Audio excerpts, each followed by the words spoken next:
आज हम एक काफ़ी यूनिक डिज़ाइन कॉन्सेप्ट के बारे में बात करने वाले हैं, वो है जेल की डिज़ाइन। यस, सो ये काफ़ी मज़ेदार कन्वर्सेशन होने वाला है। हमारे साथ है राजेश जी एंड सबसे पहला मेरा पर्सनल सवाल है कि सबसे पहले जेल का इन्वेंशन हुआ ही क्यों, मतलब उसका रीज़न क्या है, हिस्ट्री क्या है उसका? प्रवीण, मेरे ख्याल से जब से ह्यूमन सिविलाइजेशन हुआ है और कबीले बने हैं, तब से सजा देने के लिए जो भी गलती करता है उसे किसी ना किसी तरीके से जेल में रखा जाता था। जेल में रखने का अर्थ ये था कि उसे सॉलिट्यूड में अकेले कहीं और शिफ्ट किया जाए ताकि उसे सब लोगों से, कबीले से दूर रखा जाए। दूर रखने का कारण दो होते थे। एक तो उसे समझ में आया कि he is not part of community, secondly he was threaten for community, इसलिए उसे सॉलिट्यूड में दूर कहीं रखते थे। That was gelling them.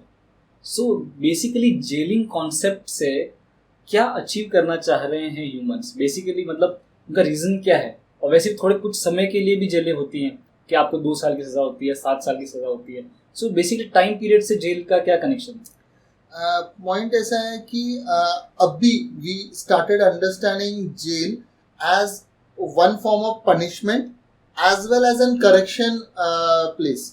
So punishment यानी कि इनिशियली जब कोई अपराधी अपराध करता है, और अपराध की भी परिभाषाएं हर सेंचुरीज में अलग रही हैं, हर कबीले में, हर कम्युनिटी में अलग रही हैं। कई जगहों पे अपराध अलग हैं, उनके कानून अलग हैं, इंडिया के अलग हैं और बाकी देशों के भी अलग हैं जो हम जानते ही हैं। तो उनमें everyone should be aware and respecting their own national or their own tribal rules, so that we all live in harmony. That was the main reason. Correct. So उसीलिए जेल का इन्वेंशन हुआ कि उसे सॉलिट्यूड में रखा जाए। तो मेरे ख्याल से यही एक रीजन है जिस करेक्शन की वजह से ही जेल्स के ये इन्वेंशन हुआ। सो आपने स्पेसिफिकली सज़ाओं की बात की कि अलग अलग टाइप के क्राइम्स होते हैं, उस क्राइम्स को जस्टिफाई करने के लिए उसको एक पर्टिकुलर समय की जो है वो सज़ा होती थी, फॉर एग्जांपल। सो इससे क्या डिज़ाइन एस्पेक्ट इन्वॉल्व है क्या?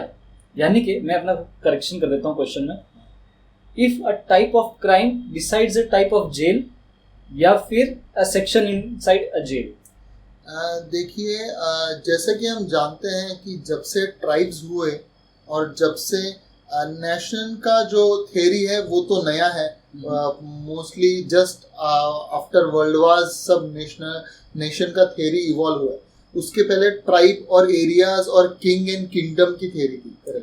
तो उस टाइम पे even few industrialists had their estates and everything, so they even had their own सेना, खुद का एक पूरा आर्मी था उनके पास भी। इवन इंडस्ट्रीज हैड देयर खुद की सेना एंड जेल्स एंड एवरीथिंग। सो ये जो जेल्स थे शुरू के, वो लकड़ी के बने होते थे, जिनमें कांटे लगे होते थे, और जिनको अगर तुम तोड़ के भागे तो उन्हें बहुत कठिन सजा मिलती थी। और उन्हें ओवरलुक करने के लिए या तो कोई जानवर रखते थे, जैसे डॉग्स, वॉचिंग डॉग्स रखते थे, या तो कोई आदमी रखे रहता था जिसके पास भाला रहता था।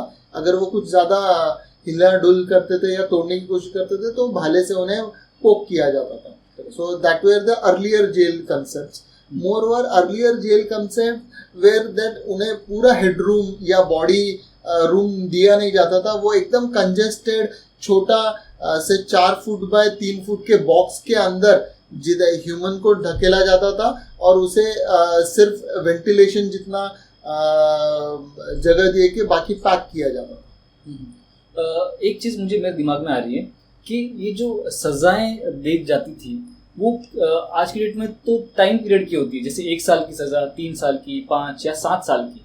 सो ये जो क्राइम है उसका जस्टिफिकेशन टाइम के साथ कैसे किया जाता है? देखो प्रवीण, मुझे ऐसा लगता है, मैं कानून तो नहीं पढ़ा हूँ, लेकिन पॉइंट ये है कि हर सज़ा का, जैसे कि आप अगर कोई घिनौना क्राइम जैसे कि मर्डर या रेप या ऐसे कुछ क्राइम करें तो आपको बड़ी सज़ा मिलती है। तो जब आप ये क्राइम करते हैं तो आपकी मेंटल स्थिति ऐसी होती है कि आपको करेक्शन के लिए टाइम लगता है, सॉलिट्यूड में भी और करेक्शन के लिए भी। और अगर आप छोटी सी जैसे गलती करें, जैसे आप पॉकेट चोरी किया या आपने किसी का नेकलेस चोरी किया या किसी के साथ आपका फाइटिंग हुआ है तो आपका टेम्पर लूज करके आपने उसे मारा है, तो उसके लिए कुछ महीनों की सज़ा है। या आपने ट्रेन में टिकट बिना लिए आप चढ़े हैं, या कुछ ऐसे छोटे जो जगह रिस्ट्रिक्टेड है वहाँ आप गए हैं, या कुछ आपने लिकर लिया है जहाँ नहीं अलाउड है, तो ये सारे सजाएं हैं जिनमें करेक्शन के लिए आपको कम टाइम लगता है। आपको सॉलिट्यूड में थोड़ी देर में ही आपको समझ में आता है ये नहीं करना चाहिए। जब सजा का ड्यूरेशन जैसे 1 साल हो या 6 महीना 3 महीना हो, तो उस पीरियड में आपको समझ में आता है कि वापस यहाँ नहीं आना है, तो ऐसी चीज़ें नहीं करनी है। और वो छोटा क्राइम था तो आपको करेक्शन के लिए भी उतना ही कम टाइम लगता है। आपका माइंड इतना स्टबर्न नहीं हुआ है, क्योंकि जो आदमी रेगुलर मर्डर्स या जो सीरियल किलर्स होते हैं उनका माइंड बहुत स्टबर्न होता है, इसलिए उन्हें या तो मृत्युदंड या तो फिर उम्र कैद दी जाती है, ताकि वो समाज के लिए भी घातक हैं और वो उनको टाइम भी लगेगा उनका मेंटल स्टेटस बदलने के लिए।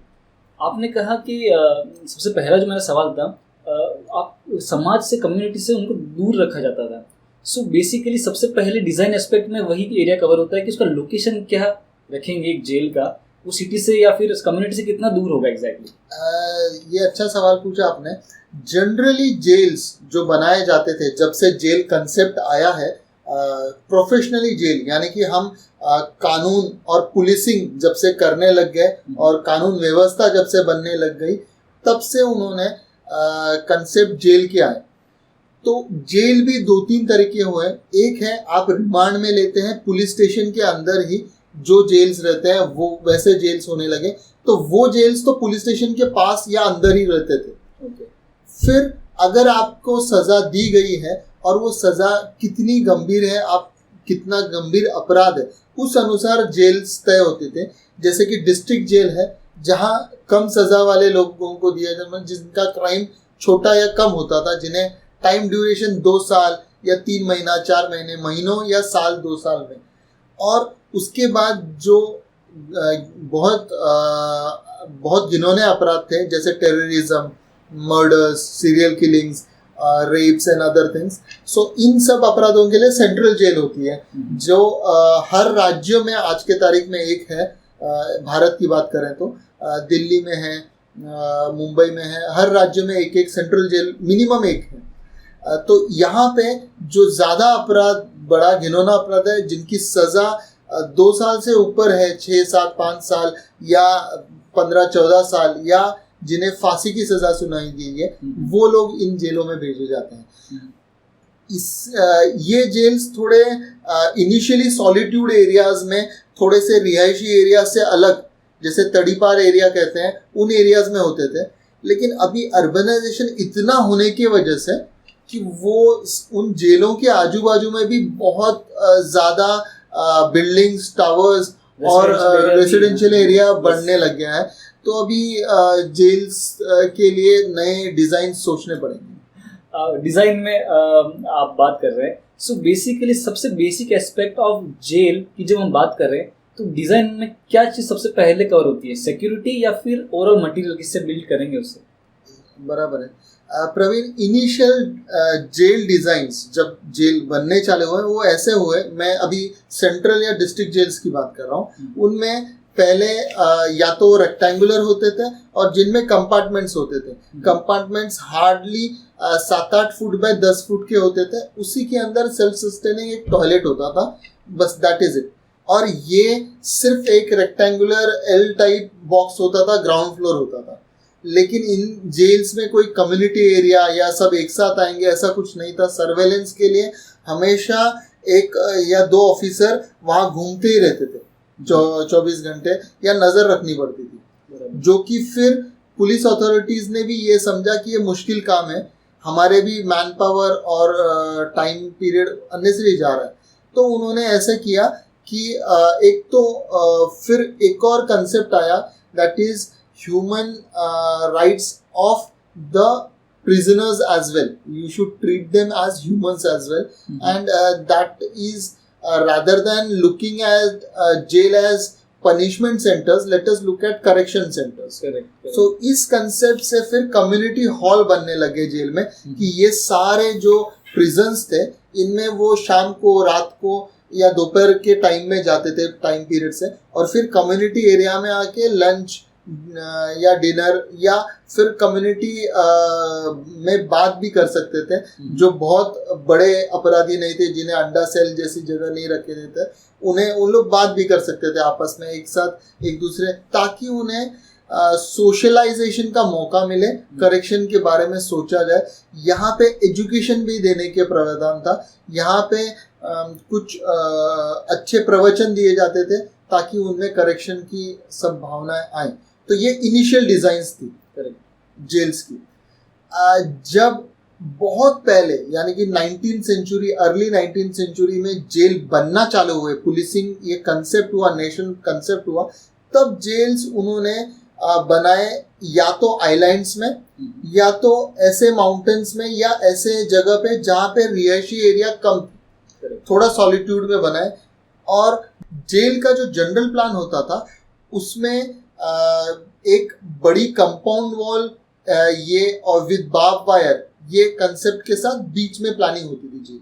ओके, सो थोड़ा डिज़ाइन को और थोड़ा डिटेल में समझते हैं। आप कह रहे हैं कि कम्युनिटी की एरिया जो है वो बनाया जाता था, एंड फिर सेपरेट जिनको अंडा सेल नहीं, जो उसके बारे में समझेंगे हम क्या होता है, लेकिन बेसिक डिज़ाइन में थोड़ा सा और इलेबोरेट कीजिए ताकि हमें समझे कि how they are isolated from each other apart from the community timing. या the best example is काला पानी, जो अंडमान में सेंट्रल जेल है।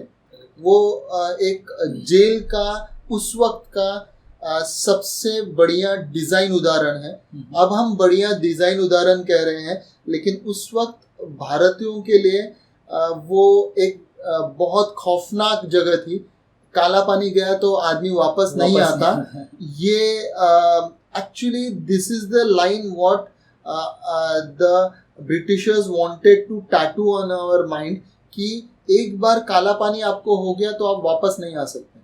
आप कह रहे हैं कि कम्युनिटी स्पेसेस होते थे, तो ऐसे ही और कुछ स्पेशल जनरल या गाइडलाइंस है जेल्स को कि या डिज़ाइन को या प्लानिंग को लेकर? बराबर है प्रवीण। अभी तो जेल बहुत प्लान जेल होते हैं, इन्हें कई शेप्स में बनाया जाता है। जैसे रेक्टेंगुलर प्लानिंग होती है, रेडियल प्लानिंग होती है। अभी प्लानिंग में जेल मल्टी स्टोरी हो गए हैं और उन्हें देखने के लिए एक वॉच टावर हो गया है। बाहर समाज में ये नहीं समझे कि अंदर जेल है, नेगेटिविटी ना फैले करके बड़े compound walls with barb wire हुए हैं, या बार्ब वायर भी हटा के कंपाउंड वॉल्स पे अच्छी पेंटिंग की जाती है ताकि बाहर के लोगों को जेल का एहसास भी ना हो कि अंदर जेल से। फिर जेल वॉल और बाहर के एरिया से सेग्रीगेट होने के लिए कोई ना कोई एक गवर्नमेंट का लैंड या कोई ऐसी लैंड होती है जनरली जो कि एक अननोन जोन होता है जिसमें एक्सेस कॉमन आदमी को नहीं होता है। तो ऐसे सब प्लानिंग के तरीके हैं। सबसे बढ़िया प्लानिंग रेडियल प्लानिंग है जो हुई है काला पानी अंडमान निकोबार में। काला पानी की आप बात कर रहे हैं, तो काला पानी तो बहुत ही फेमस सज़ा होती थी अंग्रेज़ों के ज़माने से। तो बेसिकली काला पानी क्या टाइप का जेल है और उसको काला पानी ही क्यों कहते हैं? प्रवीण, जब पहली क्रांति मंगल पांडे ने की, जब पहला रिवोल्ट किया, तब अंग्रेज समझ गए कि कहीं ना कहीं छुटपुट रिवोल्ट होते रहेंगे, क्योंकि ह्यूमन टेंडेंसी है कि सभी लोग एक मेंटालिटी के नहीं रहते, वो रिवोल्ट करेंगे। तो इन्हें किसी चीज़ का बड़ा खौफ देना ज़रूरी है। तो हम भारतीयों को खौफ देने के लिए उन्होंने एक नया जेल का निर्माण किया जिसे 16 साल लगे बनने के लिए। वो थी काला पानी। काला पानी उन्होंने, जैसे मैंने कहा ना, सेक्लूडेड एरिया अंडमान निकोबार में उन्होंने वो जेल का स्थापना किया, जहाँ से अगर वैसे भागना तो मुश्किल, ऑलमोस्ट इम्पॉसिबल था, लेकिन भाग भी जाए तो अथाह समुद्र था हर जगह, चारों तरफ से समुद्र से घिरा था। लैंड तक पहुंचने के पहले आदमी मर जाएगा, इतना स्विम ही नहीं कर पाएगा कोई भी। तो उस हिसाब से वो अनब्रेकेबल जेल थी काला पानी। इस जेल का डिज़ाइन उन्होंने बहुत ही समझदारी से किया।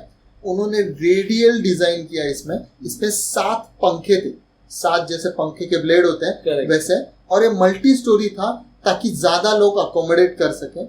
लगभग 3,500-4,000 लोगों को ये अकोमोडेट कर पाता था, क्योंकि जेल का एक रिस्ट्रिक्शन ऐसा है कि इनका ये कहना था कि एक सिंगल रूम में एक ही आदमी जाए जब वो सेंट्रल जेल बने। मतलब इनिशियली आप जब पुलिस स्टेशन का जेल रहता है जहाँ पे आपकी पेशी होनी रहती है, वहाँ एक सेल में 2-3 आदमी रहते हैं और सेल भी बड़ा होता है। ये सेल सिर्फ ह्यूमन हैबिटेबल जितना हो, जैसे 7.5 फुट बाय 9 फुट के आसपास, उसी में टॉयलेट होता है, वहीं स्लीपिंग स्पेस होता है, एक छोटा सा प्लेटफॉर्म चद्दर दी जाती है, एक छोटा मटका या एक ही बर्तन दिया जाता है जिससे आप पानी पिए, सब धोइए, सब वही काम उसी से करना है आपको। तो इस हिसाब से जेल होते हैं। तो इसीलिए हमें सरफेस एरिया बहुत लेता है वो चीज़। तो हर रूम बनाए गए उसके, और वो मल्टी स्टोरी बनाया गया। समझदारी वाली बात ये की कि वॉच टावर सेंटर में दिया, जैसे फैन का सेंटर होता है वहां पे वॉच टावर दिया, ताकि आप हर जगह देख सको। उस वॉच टावर से पूरा जेल आराम से दिखता था। उस जेल के चारों तरफ एक बड़ी वॉल बनाई गई, रेक्टेंगुलर इट वाज वॉल, और बीच में ये रेडियल जेल था। तो इसीलिए ये भेदना बहुत मुश्किल था इस जेल को। इस जेल को कनेक्टिंग कुछ उन्होंने स्टेयरकेस जैसे ब्रिजेस रखे थे, जो रात को वो लोग उठा देते थे। मतलब अगर कोई प्रिजन ब्रेक है या हमें सर्वेलेंस के लिए राउंड लेना है, जब सब जेल लॉक किए जाए, तब पुलिसिंग को आसान हो ये उन्होंने देखा, लेकिन भागने को, एस्केप को आसान ना हो वो भी ध्यान रखा। दूसरी इतनी खास उन्होंने आर्किटेक्चर का या एक ध्यान में ली हुई बात है लॉकिंग सिस्टम, कि आपने अगर उस कैदी के हाथ में चाबी भी दे दी ना ताले की, तो भी वो ताला नहीं खोल पाएगा। इस तरीके से उन्होंने लॉकिंग सिस्टम किया। उन्होंने लॉक, जैसे अपन कड़ी लॉक करते हैं, वो लॉक करने के बाद जब वो कड़ी कैसे रहती है, 2 सर्कुलर ये रहते हैं जिसके अंदर एक रॉड जाता है। रॉड जाने के बाद हम यहीं के यहीं ऐसा उसे बंद करके एक कुंडी में वहां ताला लगाते हैं। तो इसे लगाने के बाद उन्होंने एक पूरी दीवार बनाई। पूरी कुंडी कम से कम 3.5 फुट की थी। तो उनका लॉक उस दीवार के बाद बहुत आगे जाके वहां पे लॉक लगाया, यानी कि ये एक निश के अंदर लॉक है, और यहाँ पे आपको लॉक ही नहीं नजर आएगा, सिर्फ कड़ी नजर आएगी। तो किसी भी तरीके से आप उसे खोल नहीं पाएंगे जब तक कोई एक्सटर्नल आदमी चाहे नहीं आपको खोलना। तो इस तरीके से उन्होंने बारीकी से जेल को डिजाइन किया था। उन्होंने जिस हिसाब से डबल वॉल बनाई थी, कुछ राज भरे चीजें रखे थे, कहीं पे जो वॉल्स थे या जो एक्सटर्नल वॉल्स थे वो डबल वॉल बनाए। देखो प्रवीण, अभी तो इलेक्ट्रिकल या मोटर चक्की होने लग गई है। जेल में जनरली खाना वो खुद अपना, मतलब एक धान्य या ये सब आने के बाद वो खुद अपना खाना बनाते हैं। तो इसीलिए चक्की पीसना तो जरूरी है अगर आपको रोटी खानी है तो। अभी तो इलेक्ट्रिसिटी है, लेकिन पहले पक्का चक्की पिसवाते थे। और ऐसे ही नहीं, जो मैं काला पानी का आपको बता रहा था, उसमें तो तेल भी निकलवाते थे, जो बोलते हैं ना तेल निकाल देंगे आपका। तो वहाँ तो अगर आप 30 पाउंड के कोकोनट से तेल नहीं निकालें, अगर मतलब वहाँ सज़ा ऐसी थी इनिशियली, जो पहले कैदी जाते थे, इनिशियल रैगिंग ऐसे था कि देयर वाज ए हाउस जिसके अंदर सूखे कोकोनट्स डाले जाते थे, और आपको कुल्लू के बैल कैसे घूमते हैं वैसे आपको रॉड डाल के घूमते रहना पड़ता था। घूमते रहना है, पूरा दिन भर घूमना है। अगर आप स्लो हो रहे हो या नहीं टाइम अचीव कर रहे हो तो आपको हंटर से भी मारा जाता था पीछे से।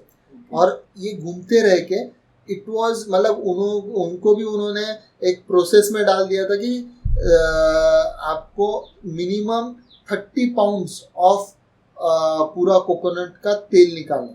अगर उतना तेल निकाल नहीं पाया कोई कैदी तो उसे सोने नहीं दिया जाता था, उसे हथकड़ी से बांध दिया जाता था, और पैरों को भी नीचे बांध दिया जाता था, एक टिल्टेड रॉड पे रखा जाता था, और मतलब एक MS का स्ट्रक्चर था जिसपे उसे बांध के वहीं खड़ा रखा जाता था। और उसके बाद भी जब वो कुल्लू से बंधा भी होता था तो भी उसके हाथों में भी पूरी तरीके से हाथ और पैर को सिंक्रोनाइज होने के लिए पूरी तरीके से हथकड़ियाँ बांधी जाती थी। तो it was very help working in काला पानी। एंड चक्की पीसने के लिए उस जमाने में आटा दलता था और चक्की पीसी जाती थी। इतने लोग, 4,500-5 हजार लोगों का खाना बनता था, इंक्लूडिंग जेल अथॉरिटीज। तो ये सारा खाना जेल से बन के जाता था। तो इतने लोगों का चक्की पीसना पड़ता था। So that was a task, really very hard task. आप टास्क की बात कर रहे हैं तो मुझे एक और वाक्य याद है मेजॉरिटी ऑफ द फिल्मों से, कि जो अदरवाइज अगर जैसे बड़ा काम नहीं होता है और जैसे खाना बनाने के लिए तो कुछ ही लोग खाना बनाएंगे, सो जो बाकी लोग हैं उनको कुछ और काम दिया जाए, जैसे पहाड़, जैसे ज़मीन को सीधा करना या पहाड़ को तोड़ना। तो ये काम बेसिकली जेल के अंदर ही उसकी प्रीमाइसेस में होते हैं या फिर कुछ और ही एरिया तक उनको लेके जाते हैं काम करने के लिए?